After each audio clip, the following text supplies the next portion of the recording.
Well, it's time, that time of year, it's time to get back out looking for any sign of the cats. I've had no luck on my trail cams that were out earlier this year. All I've managed to find is paw prints in various locations and claw marks in trees, various locations. One particular site I found were very fresh. They must have been made in the last couple of days. In fact, not far from where I'm standing now, or walking now, I should say. And where I found those claw marks is also where I found paw marks in snow in January last year. And when I found those, I must admit it was a bit unnerving to realise that yes, there is something out here wandering around in the countryside. And yeah, quite unnerving. There's a bit of mud here, so I'll just have a look, but nothing there. Plenty of deer tracks though. And I did see 5 or 6 red deer just about 10 minutes ago. Okay, this is, wherever I go, I watch the tracks, and as you can see here, there's lots of deer tracks, and occasionally you might find a cat of a big track, a track of a big cat. Sometimes they're not too, well, they're clear, but in other times they're not very good at all. But they are distinguishable from dog tracks. One thing you can always look for is the claw marks for a start. But you see the ground is very sandy here as well. But the big cats, they tend to follow man-made tracks quite a lot as well, which I suppose surprised me. But then again, if it provides the most direct route and an easy route to travel, then why not? I'll show you this here. This is an upturned tree.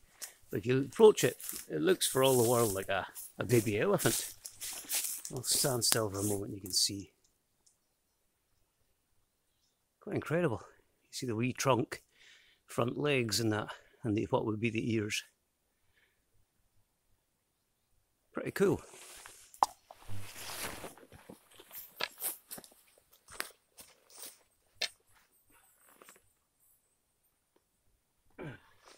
Found a pair of sunglasses.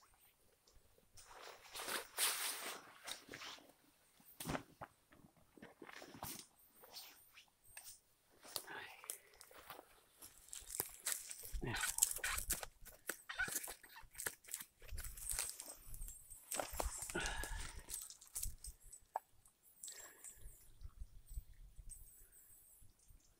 Can't travel far without tea, that's for sure.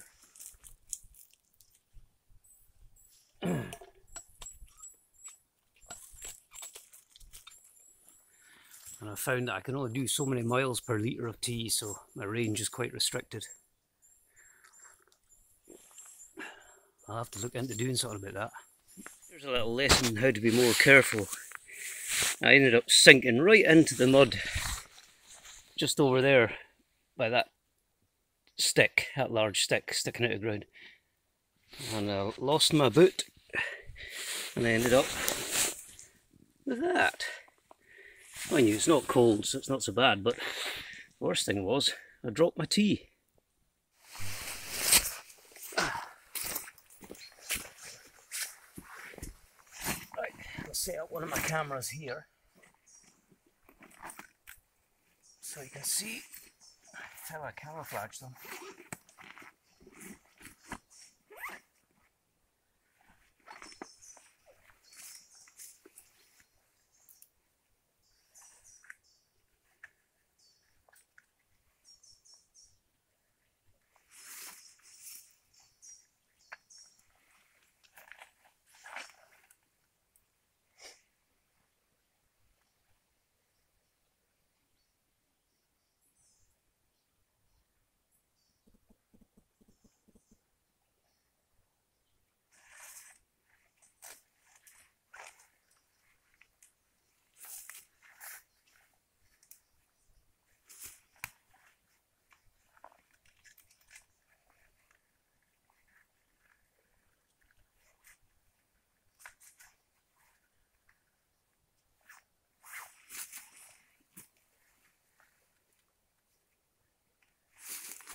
what I do is I put moss around with this strap,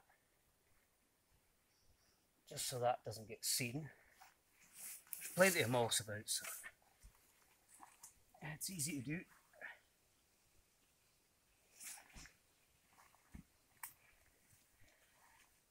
And the moss also helps hide any human smells.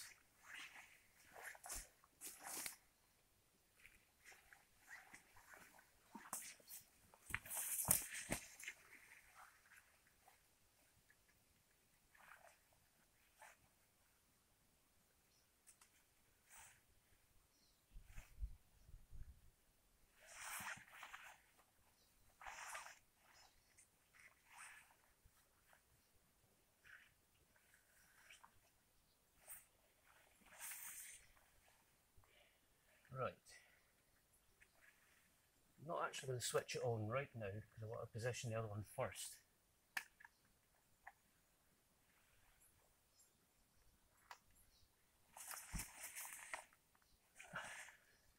Right, I'll do the other one first. Just about ready to go though.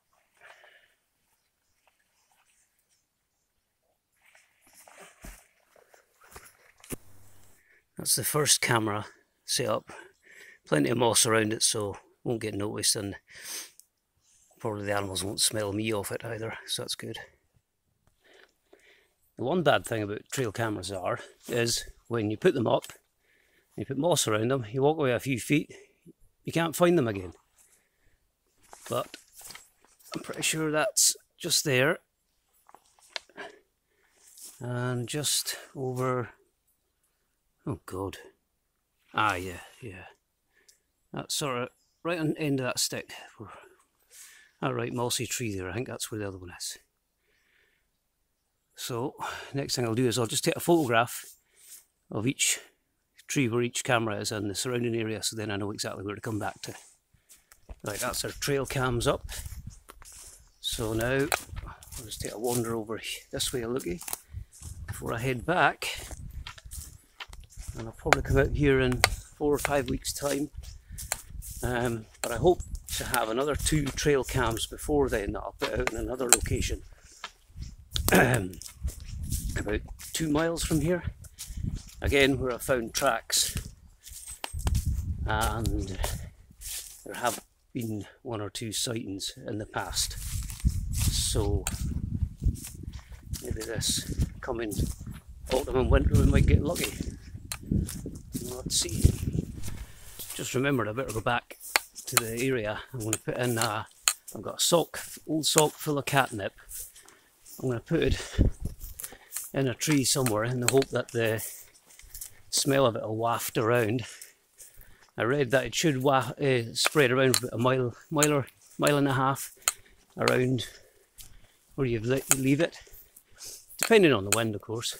But if it's strong enough scent and a cat gets it, it might bring it in just to have a little look-see. It's always worth a try. Here we go on the long road home now.